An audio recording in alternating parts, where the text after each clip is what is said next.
महाभारत के प्राचीन ज्ञान द्वारा निर्देशित आत्मा की गहराई और चेतना के रहस्यों की यात्रा में आपका स्वागत है।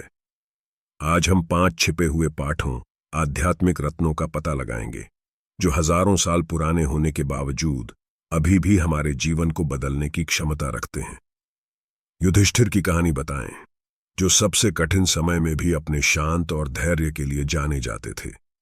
जब युधिष्ठिर को हानि, प्रलोभन और अन्याय का सामना करना पड़ता है, तो वे संतुलित और संयमित रहते हैं। यह हमें सिखाता है कि हम अपनी भावनाओं को कैसे नियंत्रित करें और आंतरिक शांति कैसे पाएं। भगवद गीता का श्लोक, जो अपने मन को नियंत्रित करता है वह सुख में भी शांतिपूर्ण रहता है और दुर्भाग्य में भी। भगवद गीता 6:7। जब जीवन अनिश्चित हो जाता है तो आप कैसे प्रतिक्रिया करते हैं? क्या आप तूफान में भी अपने भीतर शांति और संतुलन पा सकते हैं?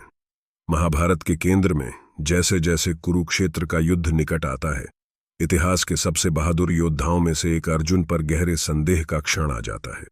युद्ध की तैयारी कर रही विशाल सेनाओं के सामने लड़खड़ाने का यह क्षण सिर्फ सैन्य रणनीति का सवाल नहीं है। यह उन आंतरिक संघर्षों का प्रतिबिंब है जिनका हम में से प्रत्येक को जीवन में सामना करना पड़ सकता है। परिचित चेहरों, अपने चचेरे भाइयों, अपने गुरुओं और यहां तक कि अपने दोस्तों का सामना करते हुए अर्जुन हानि, अनिश्चितता और अपराध की भावना से अभिभूत महसूस करता है। वह उन लोगों का सामना करने और उन्हें चोट पहुंचाने, शायद मारने तक की ताकत कैसे पा सका, जिनके साथ उसने जीवन के कुछ पल और भावनात्मक रिश्ते साझा किए थे। उसका दिल कांप उठता है और वह इस युद्ध के न्याय पर सवाल उठाता है। अव्यवस्था की इस स्थिति में अर्जुन ने अपने हथियार नीचे कर दिए। उसका संकल्प फीका पड़ गया और उसका संदेह हावी हो गया। तभी वह स्पष्टता की तलाश में अपने मित्र और आध्यात्मिक मार्गदर्शक कृष्ण की ओर मुड़े। वह खो गया है, एक योद्धा के रूप में अपने कर्तव्य और अपने परिवार, अपनी मानवता के प्रति प्रेम के बीच फंस गया है। यह दुविधा युद्ध के मैदान से कहीं अधिक दूर तक प्रतिध्वनित होती है। यह उन संघर्षों को दर्शाती है जिन्हें प्रत्येक व्यक्ति तब अनुभव कर सकता है जब पोषित मूल्य विषम प्रतीत होते हैं। कृष्ण अपने अनंत ज्ञान के साथ उन्हें भगवद गीता की सबसे गहन शिक्षाओं में से एक प्रदान करते हैं, एक आध्यात्मिक प्रवचन जो सदियों और संस्कृतियों में गूंजता है। उठो हे अर्जुन और अपने आप को आत्मा के साहस से सुसज्जित करो। भगवद गीता 2:3। यह शक्तिशाली वाक्यांश लड़ने के आह्वान से कहीं अधिक है। कृष्ण अर्जुन को और उसके माध्यम से प्रत्येक मनुष्य को उस शक्ति का उपयोग करने के लिए आमंत्रित करते हैं जो इस दुनिया की अस्थायी आसक्तियों से परे है। कृष्ण के अनुसार आंतरिक शक्ति न केवल शारीरिक क्षमता में, न ही मार्शल कौशल में निहित है।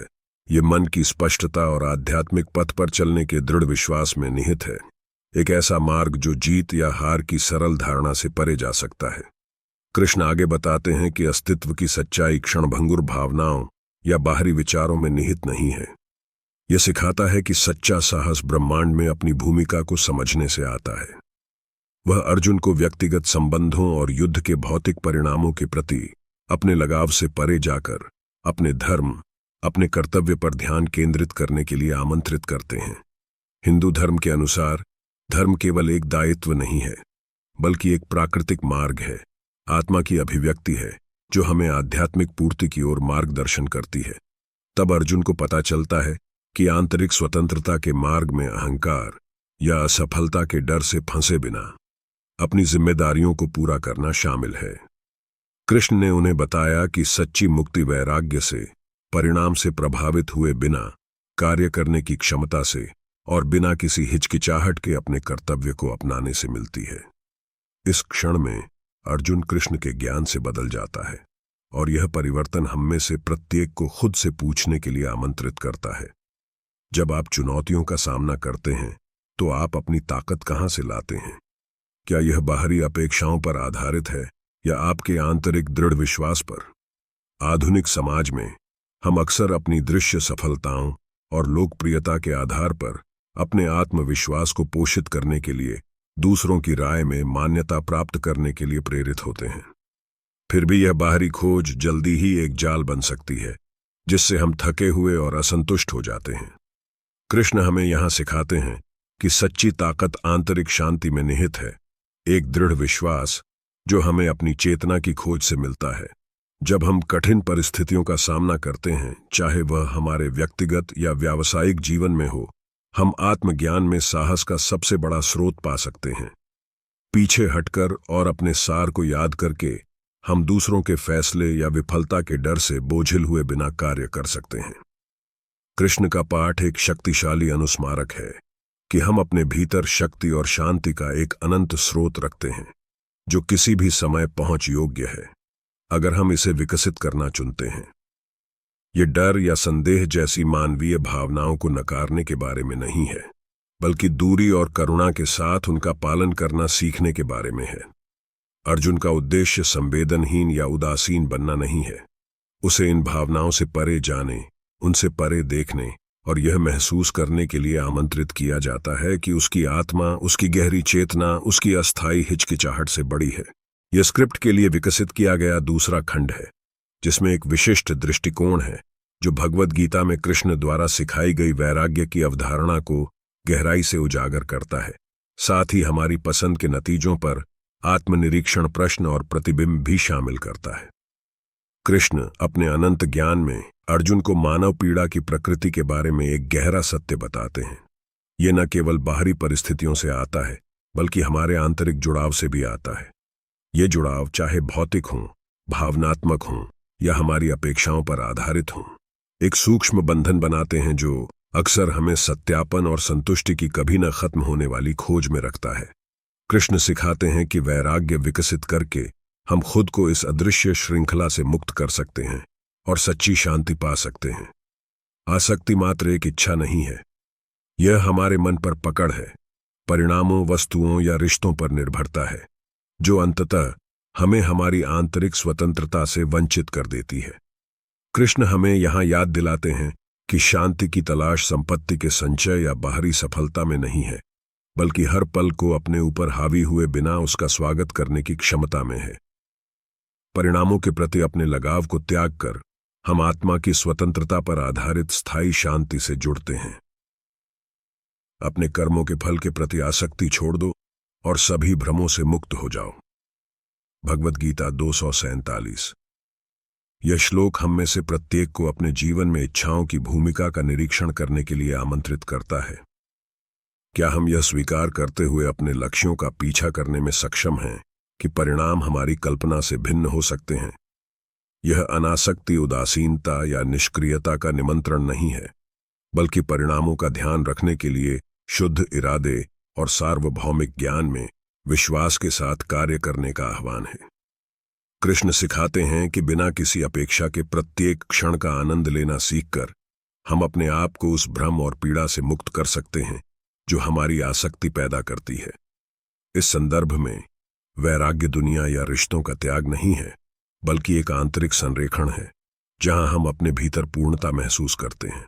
इसलिए जब हम वर्तमान क्षण में पूरी तरह से जीते हैं, जो आता है उसे स्वीकार करते हुए हम परिणामों पर अपनी निर्भरता कम करते हैं और शांति का जीवन अपनाते हैं। वैराग्य का अभ्यास कठिन लग सकता है, क्योंकि यह स्वामित्व और नियंत्रण की मानवीय प्रवृत्ति के विरुद्ध है। फिर भी वैराग्य के माध्यम से हमें पता चलता है कि सच्ची खुशियां बाहरी परिस्थितियों से स्वतंत्र हैं। खुशी हमारे पास जो कुछ है उसमें नहीं है, बल्कि जीवन को हर पल में वैसा ही स्वीकार करने की हमारी क्षमता में है। कृष्ण हमसे उन अदृश्य बंधनों पर विचार करने का आग्रह करते हैं जो हमारी आंतरिक शांति को बाधित करते हैं। आपके जीवन में कौन से लगाव आपको शांति पाने से रोक रहे हैं? क्या आप उनसे जुड़े बिना हर पल की सराहना करना सीख सकते हैं? अपने जीवन में इन प्रश्नों का पता लगाने के लिए कुछ समय निकालें।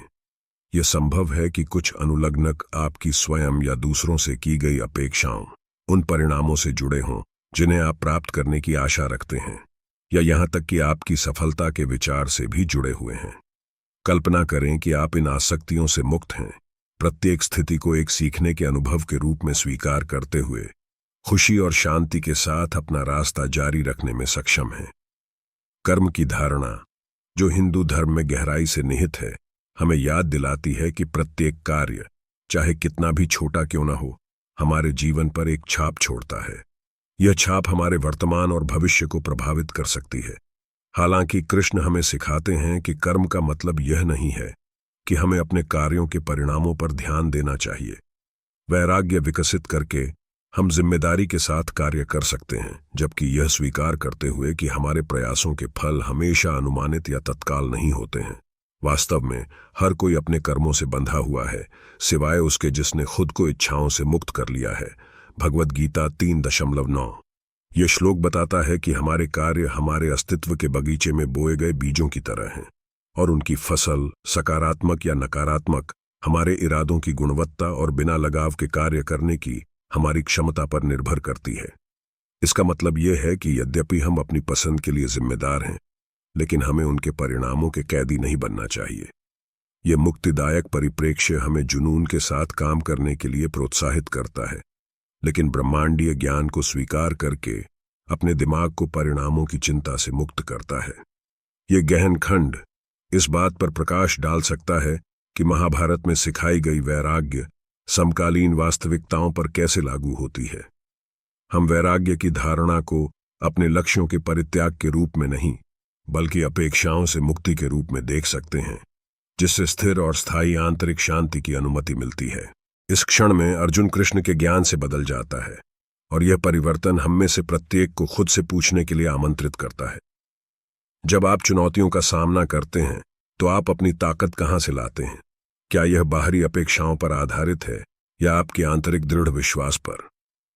आधुनिक समाज में हम अक्सर अपनी दृश्य सफलताओं और लोकप्रियता के आधार पर अपने आत्मविश्वास को पोषित करने के लिए दूसरों की राय में मान्यता प्राप्त करने के लिए प्रेरित होते हैं।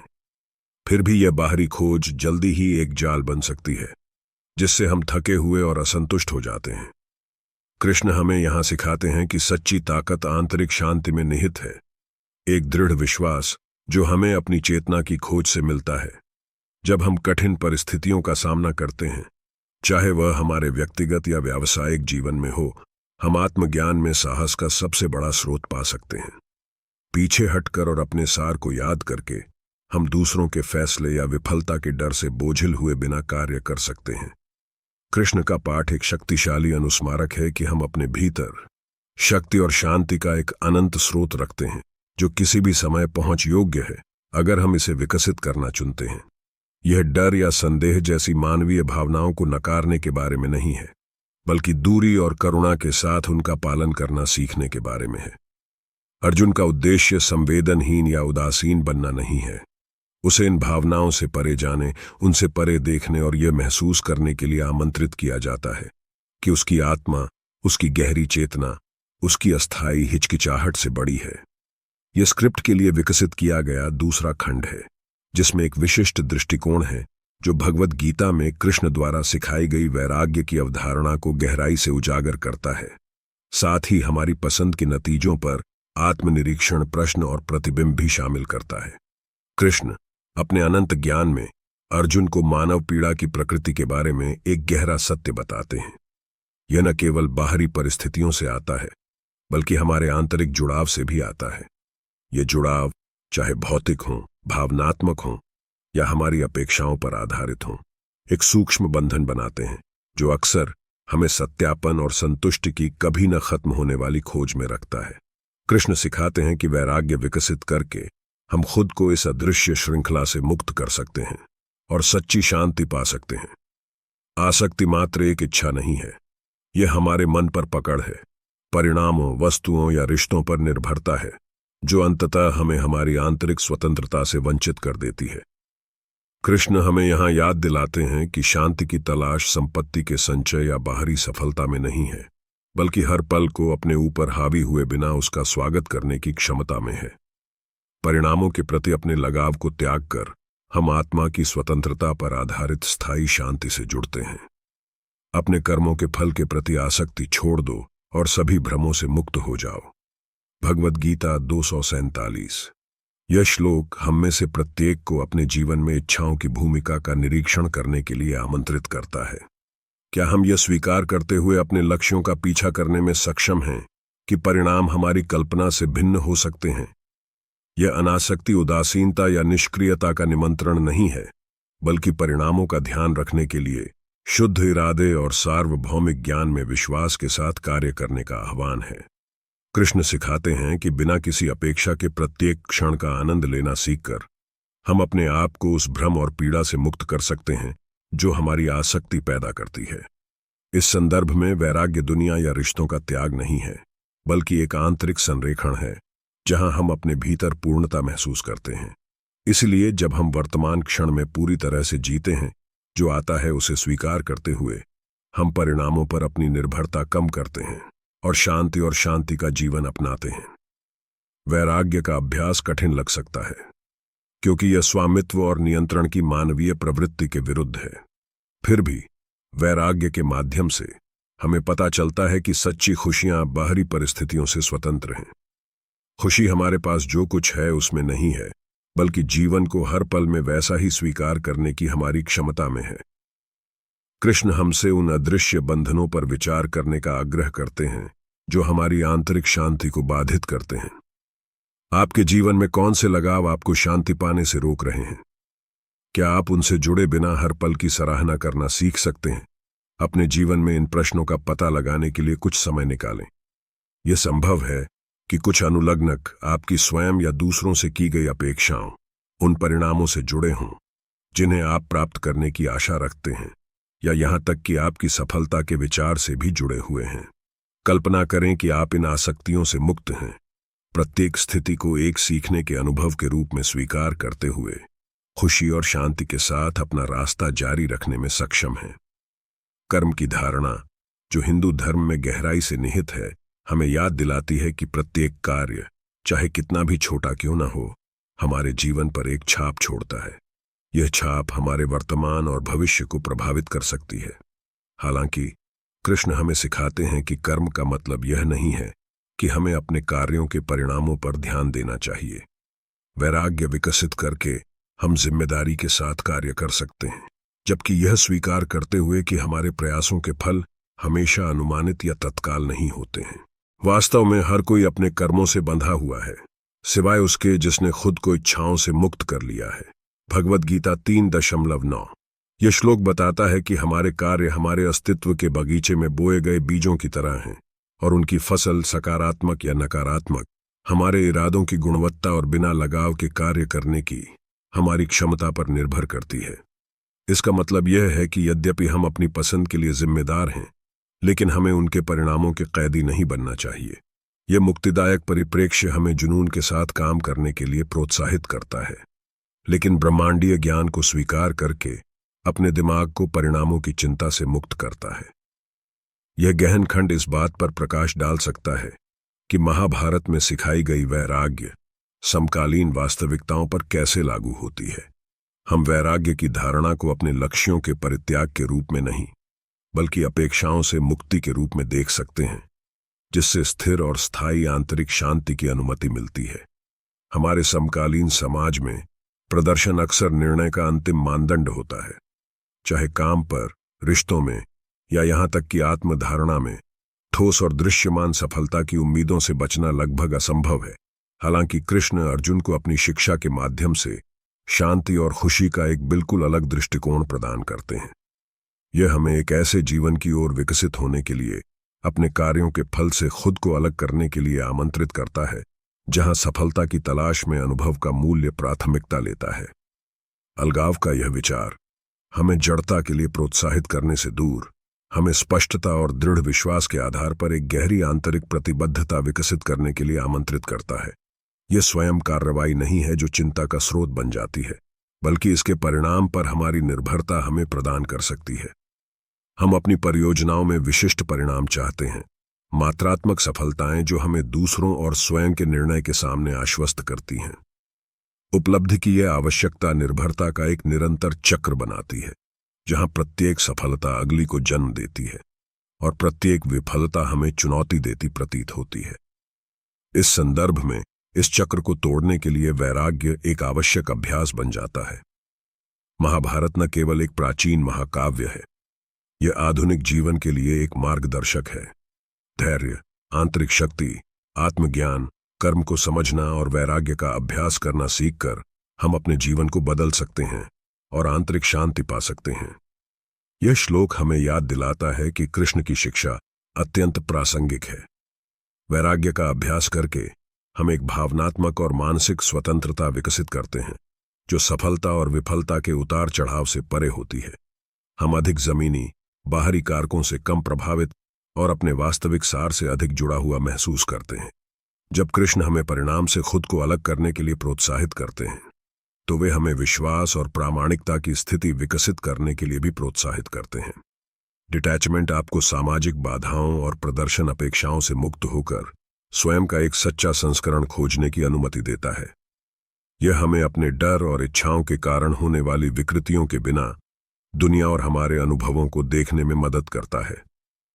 धारणा की इस शुद्धता में व्यक्तिगत विकास चुनौतियों के प्रति एक स्वाभाविक प्रतिक्रिया बन जाता है और कार्य स्वयं एक नई गुणवत्ता पाता है।